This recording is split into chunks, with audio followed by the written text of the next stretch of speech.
Bien, hoy vamos a estar haciendo, como en la última clase que tuvimos presencial, el estudio completo de una función matemática. Vamos a empezar por recordar que para hacer el estudio completo, estudio analítico y representación gráfica, vamos a tener que cumplir con los siguientes 14 pasos. ¿Tá? Acá está el listado cuáles son esos 14 pasos a cumplir, y en el recetario tienen entonces punteado qué es lo que implica cada uno de estos títulos y cómo los vamos a tener que desarrollar. Bien, en el punto 1, hoy vamos a trabajar con esta función. Esta función fue la función que se puso en el último examen que tuvo lugar en periodo especial en agosto. Era un ejercicio donde en la parte A tenía realizar el estudio analítico y la representación gráfica de esta función. Luego había una segunda parte B conectada con esto. Bien, vamos a empezar entonces a desarrollar el estudio completo de esta función. Como bien decíamos, el primer paso es el estudio del dominio de esa función. Así que lo que corresponde es preguntarnos si esta función tiene algún problema de existencia. Vamos a recordar que las funciones que tienen problemas de existencia son de tres tipos: las que tienen algún denominador que depende de la incógnita, las que tienen un logaritmo y las que tienen una raíz de orden par. Vamos a observar que ustedes en primer lugar acá tienen un denominador que depende de la incógnita, no importa que sea un denominador dentro de un logarimando. Ese denominador me va a dar problemas. ¿Dónde? Donde ese denominador se haga cero, y en este caso eso ocurre cuando la x vale 5. Quiere decir que si la x vale 5, este denominador se hace 0, y como dividir por 0 no existe en matemática, no va a existir nada del ejercicio. Pero hay otro problema también en este ejercicio, y se debe a la presencia de un logaritmo. Ustedes recordarán que para que un logaritmo existiera, le teníamos que pedir tres cosas: logarimando mayor que 0, base mayor que 0 y base distinta de 1. En este caso, ustedes están trabajando con un logaritmo neperiano, así que la base es el número E, 2,71, entonces ya saben que es un número positivo y es distinto de 1, así que de los dos últimos requisitos no tienen que preocuparse y se van a tener que concentrar en el primer requisito, que implica pedirle al logarimando que sea mayor que 0. En este caso, el logarimando es toda esta expresión, está entre barras de valor absoluto, y si necesitamos que ese logarimando sea mayor que 0, vamos a recordar que la presencia de las barras me aseguran a mí que lo que está dentro no va a ser negativo. Luego, por propiedad de tricotomía, una cantidad tiene tres opciones: ser entonces negativa, positiva, nula. Negativa no va a ser por las barras de valor absoluto. Entonces le restan dos opciones: ser el positivo que yo necesito o ser el nulo que voy a tener que descartar. Entonces simplemente voy a descartar la opción de que ese logarimando se anule. Un logarimando que está entre barras de valor absoluto se hace 0 si se hace 0 lo que está dentro. Y como en este caso lo que está dentro es un cociente, voy a aplicar la regla que establece que para que un cociente se haga 0, quien debe hacerse 0 es el numerador. Y entonces de ahí detecto un problema en -3. Por consiguiente, podemos decir que el dominio de esta función, es decir, donde sí va a existir esa función, va a ser en todos los reales excepto el 5 y el -3, que eran tus dos problemas detectados. Bueno, ya desde la hora, desde este punto 1, vamos a empezar a transcribir esta información que voy obteniendo a un par de ejes coordenados. Si quieren trabajar en papel cuadriculado, lo pueden hacer. La idea sería entonces que van a ir a un papel cuadriculado, si quieren, van a trazar un par de ejes coordenados, van a elegir una escala de medida, y por 5 y por -3 van a empezar a aparecer rectas paralelas al eje de la Y, asíntotas verticales que el futuro dibujo no va a cortar ni tocar. Bien, vamos ahora al punto 2, paridad e imparidad. ¿Qué es lo que implica este paso? Este paso me permite a mí detectar la presencia de posibles simetrías en ese dibujo. Es decir, voy a calcular f de menos x. ¿Qué sería f de menos x? Bueno, esto no es más que ir a la función de partida y donde hoy había una x, van a colocar menos x. ¿Tá? Repito, todas las x las cambian por menos x. Y la expresión que resulta es esta. Van a comparar esta expresión contra la f de partida, en este caso son distintas, y entonces la conclusión que vas a sacar es que tu función no es par. ¿Y qué significa que no va a ser par? Que no va a ser simétrica con respecto al eje de las y. No va a haber un eje de simetría, que es el eje y. No voy a tener lo que se llama una simetría axial. Siguiente paso, voy a calcular menos f de menos x, o sea, coloco un menos delante de la expresión del f de menos x.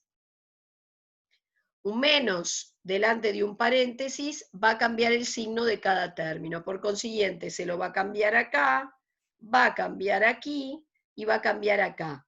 Todo este término cambia el signo que lleva adelante, solo este. Para nada los signos que están en ese logaritmando. Y entonces van a comparar esta expresión contra la f de partida. Otra vez van a ser distintas y la conclusión que voy a sacar es que entonces mi función no es impar. ¿Y qué significa que no va a ser impar? Que no va a ser simétrica con respecto al origen. No va a haber una simetría central con centro en el origen de coordenadas.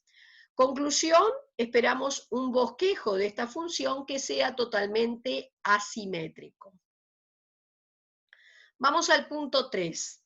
¿Qué es lo que implica la continuidad? En este punto lo que vas a estudiar es cómo se comporta la función en las proximidades de los puntos de no existencia. Tú habías determinado que la función no existe en 5 y en menos 3. Así que en este punto lo que vas a hacer es estudiar el límite lateral cuando me arrimo a 5 por derecha y por izquierda, y luego cuando me arrimo al menos 3 por derecha y por izquierda. ¿Tá? Empecemos por 5 por derecha. Copié la función, voy a cambiar todas las x por 5, acá te va a dar 10 más 2, 12, una constante, un número, y acá en este logaritmando el denominador se va a anular. Cuando ustedes están calculando un límite lateral y hay una parte de la expresión que se haga 0, recuerden que ustedes van a tener que estudiar aparte el signo de ese pedacito que se está anulando para decidir si era un 0 más o si era un 0 menos. Fíjense que si yo hago el signo de esto, coloco la raíz, arranco a la derecha con el signo del término de mayor grado, y luego entonces, si yo me estaba arrimando al 5 por derecha, estoy viniendo por acá, sería un 0 más. Arriba era un 8, un número sobre 0 da infinito, más dividido más es más, de todos modos las barras lo transformaban en más infinito, logaritmo de más infinito da más infinito, y por 2 sigue siendo más infinito. Luego este número que era 12, frente al infinito ni va a pesar, así que el resultado total más infinito. ¿Y qué pasa cuando me arrimo al 5 por izquierda? Ahora esto que se hacía 0, en realidad si te arrimas al 5 por la izquierda es un 0 menos. Arriba era un 8 sobre 0, da infinito, pero es más 8 sobre 0 menos, daría menos infinito. Lo que pasa que las barras te lo van a transformar en más, y logaritmo de más infinito da más infinito, y multiplicado por el más 2 seguirá siendo más infinito. El número frente al infinito no va a pesar, y por eso tu resultado global es más infinito. ¿Qué pasa con menos 3 por derecha? Ahora la parte que se hace 0 es esta. Así que yo saqué el x más 3 y voy a estudiar su signo. La raíz es menos 3, el signo es más menos, así que si me estoy arrimando al menos 3 por derecha, empieza siendo un 0 más. Esto sería menos 3 menos 5 menos 8, 0 sobre cualquier cosa daría 0, más dividido menos es menos, pero las barras lo van a transformar en un 0 más, y logaritmo de 0 más menos infinito, que por más 2 sigue siendo menos infinito. Recuerden que el número frente al infinito no pesa. Hacemos algo parecido en el otro y también obtuve por resultado un menos infinito. Todos esos datos, todos los que tengo hasta ahora, los voy a ir llevando a un par de ejes coordenados, donde voy a ir transcribiendo toda la información. ¿Ven? Yo esto lo voy construyendo, por ejemplo, cuando yo me arrimaba al 5 por derecha y por izquierda, daba más infinito, que son las flechas que voy marcando acá. Y cuando me arrimaba al menos 3 por derecha y por izquierda, me daba menos infinito, que son las flechas que marco por acá. Todo lo que vas calculando lo transportás a ese par de ejes coordenados, porque si hay algo que no te cierra, lo vas a poder ir detectando en la medida que vas haciendo los cálculos. Y no arrastrás el error. Muy bien. Voy ahora al punto 4, ceros y signos. ¿Qué es lo que sucede? Se trata de una función que está dada como suma o resta de funciones de distinta especie y además bastante complejas. Así que los ceros y signos por ahora los postergo. Recuerden que no quiere decir que no los pueda hacer, pero de hacerlo tendría que hacer un ábacos. Y no tanto dibujar la función lineal, que es una recta, pero dibujar esta función, que ya no es similar a la madre que conozco, ya prácticamente le tengo que hacer los 14 pasos a esto para conseguir su bosquejo. Entonces no amerita todo el tiempo que estaría en este momento para calcular el ábacos, y postergo entonces para el final. Paso al punto 5. Las ramas infinitas. ¿Qué es lo que implica el estudio de las ramas infinitas? Bueno, acá lo que vamos a hacer es estudiar el comportamiento de la función cuando me arrimo al más y al menos infinito. Vamos a empezar por el más. ¿Tá? Función y el límite. Acá tenemos una expresión polinómica de tendencia infinita. Gobierna el término de mayor grado. Como esto tendería a más infinito, entonces todo esto tiende a más infinito. Acá quedó medio cortado, lo arreglan. Después acá dentro nomás, tenés infinito sobre infinito indeterminado. Lo voy a levantar por la regla 2. Así que como es un infinito sobre infinito generado por cociente de polinomios, lo voy a levantar tomando término de mayor grado arriba y abajo. Voy a cancelar, me va a dar 1, logaritmo de 1, 0, que aparece acá cortado, por 2 es 0, y entonces lo único que te quedó es el más infinito de esta parte.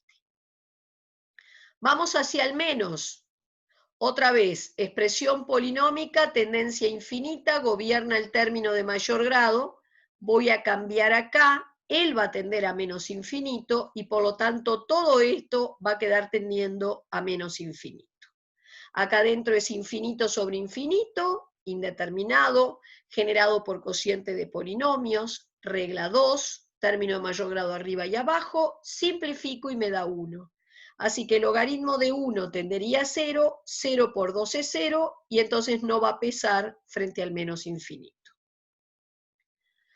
Bien, también transcriben esa información a su par de ejes coordenados. Y me voy al punto 6, que son las asíntotas. En el punto 6, que son asíntotas, recuerden que van a entrar con el resultado de la RIA. Supuestamente la tabla de clasificación de asíntotas la vas a recorrer para el más infinito, y cuando termines volvés a entrar y la recorres para el menos. Si se sienten después que hayan entrenado un poco con la confianza como para ir previendo si el resultado va a ser el mismo, trabaje para el más como para el menos infinito, podrán ir haciendo juntos todo el paquete. Entonces, observe que la RIA, tanto para el más como para el menos infinito, me dio infinito y no me importa en principio el signo. Así que la tabla te dice que si te dio infinito, calcules el m. ¿Y quién es m? M es el límite de f de x sobre x. Así que yo respeté este símbolo de fracción. Por arriba va el f y abajo va la x. Y acá separé 2x sobre x, 2 sobre x, todo esto sobre x. ¿Ven? 2x sobre x, 2 sobre x. Y en lugar de dividir todo esto entre x, ustedes saben que es lo mismo que multiplicar por el inverso, que es 1 sobre x. Así que me queda así. Acá se van las x, me da 2. Un número sobre infinito 0, un número sobre infinito 0, esto tendía a 1, logaritmo de 1 es 0, 0 por 0, 0. Así que te da 0 más 0 más 2, total 2. Y esa es tu m. Como la m me da un número, la tabla me indica que tengo que calcular el n. ¿Y quién es n? Es el límite de mi f de x menos m por x. Entonces yo coloqué mi f de x y le quité m por x. Acá se cancelan estos dos términos, así que te quedó esto, ¿está? Esto. Fíjense que acá adentro nomás ya era indeterminado, infinito sobre infinito generado por cociente de polinomios, te vas a quedar con el término de mayor grado arriba y abajo, te va a dar 1, logaritmo de 1 es 0, 0 por 2 es 0, y solo te quedó el 2. Así que esta sería la ecuación de la asíntota, tanto para el más como para el menos infinito. Ergo, mi función va a tener una sola asíntota, en definitiva, una sola recta, que va a atravesar todo el dibujo. Recuerden lo siguiente, yo no puedo cortar ni tocar la asíntota cuando me corro hacia el más o hacia el menos infinito, pero en el interín la puedo tocar y cortar cuantas veces sea necesario. Como es una recta, construí una tabla de valores para poder dibujarla y bueno, como ustedes saben, ya fui llevando a mi par de ejes coordenados. Esta sería la ecuación de esa asíntota que está atravesando todo el dibujo, que la construí en base a la tabla por 3 puntos. Bueno, vamos ahora al punto 7 y entro en el tratamiento de las derivadas. Punto 7 es derivada primera. Entonces lo que yo voy a hacer es tomar la función de partida y la voy a derivar. Para derivarla tengo que pensar, si tuviera que leerle este ejercicio a alguien que no lo ve, ¿cómo lo voy a leer? Y bueno, eso ante todo es una suma. Entonces, la regla para derivar una suma dice que hay que hacer la derivada de cada término. Entonces, vos vas a hacer la derivada del 2x, k por x es k. La derivada del 2 es 0, por eso no está.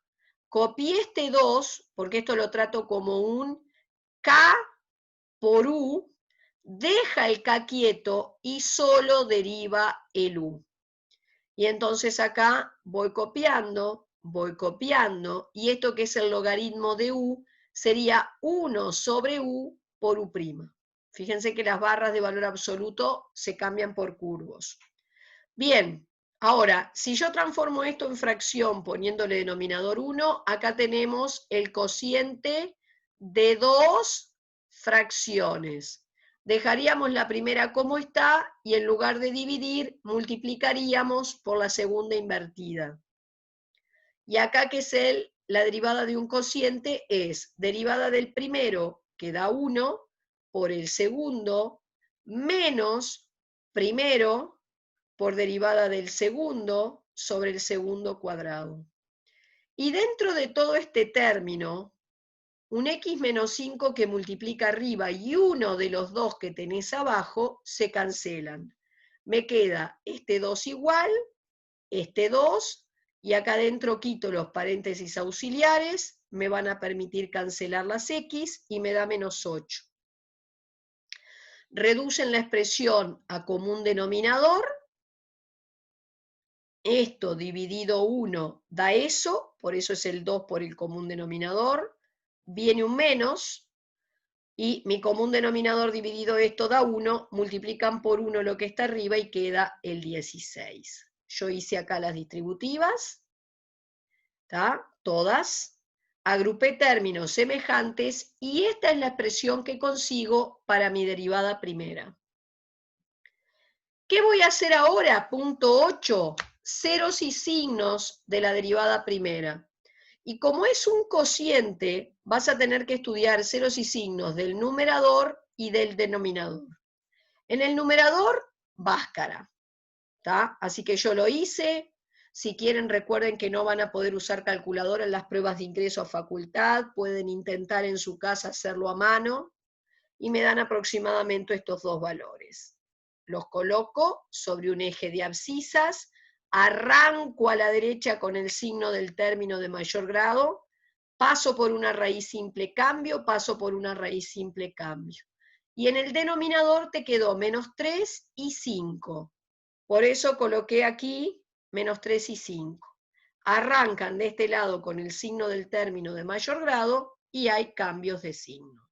Bajamos todo, zonas donde la derivada es positiva, tu función de partida crece, zonas donde es negativa, función de partida decrece, y donde la derivada se anuló y hay un cambio de signo, abscisa de extremo relativo. Punto 9.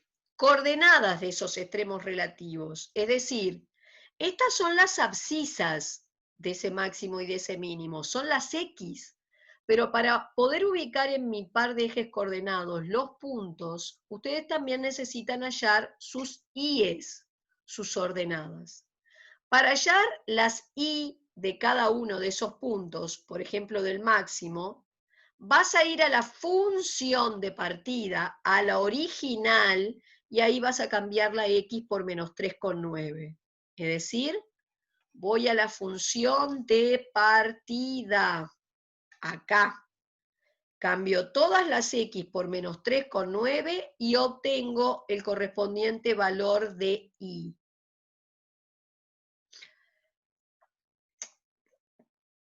Me dio esto, tú lo chequeás. Para el mínimo que tiene una X de 5,9, lo mismo. Calculé su ordenada yendo a la función original y cambiando la X por el 5,9. Y entonces ahora que tengo las coordenadas de los dos puntos, los voy a pasar a mi par de ejes coordenados y los voy a representar. Punto 10. Esto te queda en el camino. Ojo que acá me equivoqué en el título, el punto 10 es derivada segunda. Solo me equivoqué en el título. O sea, derivada segunda es derivar la derivada primera. Volví a copiar la derivada primera y la voy a derivar. Pero para derivar esto, antes observé que podía sacar un 2 de factor común ahí arriba y pensé en leer esta función en principio como un K por U. O sea, dejo la K quieto, solo derivo el U. Dejé la K quieta y para derivar esto, que es un cociente, voy a hacer derivada del primero, que es 2x menos 2, por el segundo, viene un menos, el primero como está, y ahora la derivada del segundo, que es un producto, sería derivada del primero por el segundo, más primero por derivada del segundo. Y todo eso va sobre el segundo al cuadrado.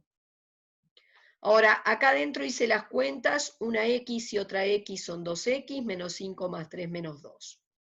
Y ya no tengo más comitas que hacer, tendría que pasar a reducir o simplificar esa expresión, pero antes de ponerme a lo bobo a hacer cuentas acá arriba, fíjense que ustedes tienen dos términos y algo que se repitió en ambos, como para pensar en sacarlo de factor común.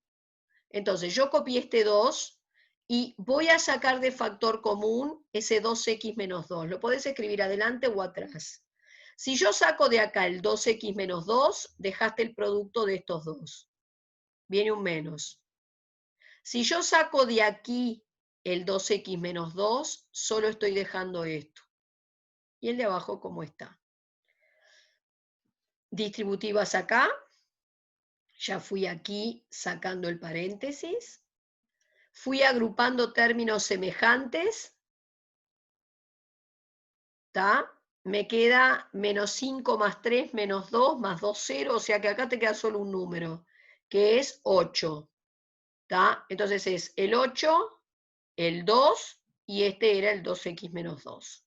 Saqué un 2 de factor común de acá, entonces queda 4 por 8, 32 por x menos 1 y el denominador como estaba. Y esta sería entonces la expresión de mi derivada segunda reducida lo más que puedo.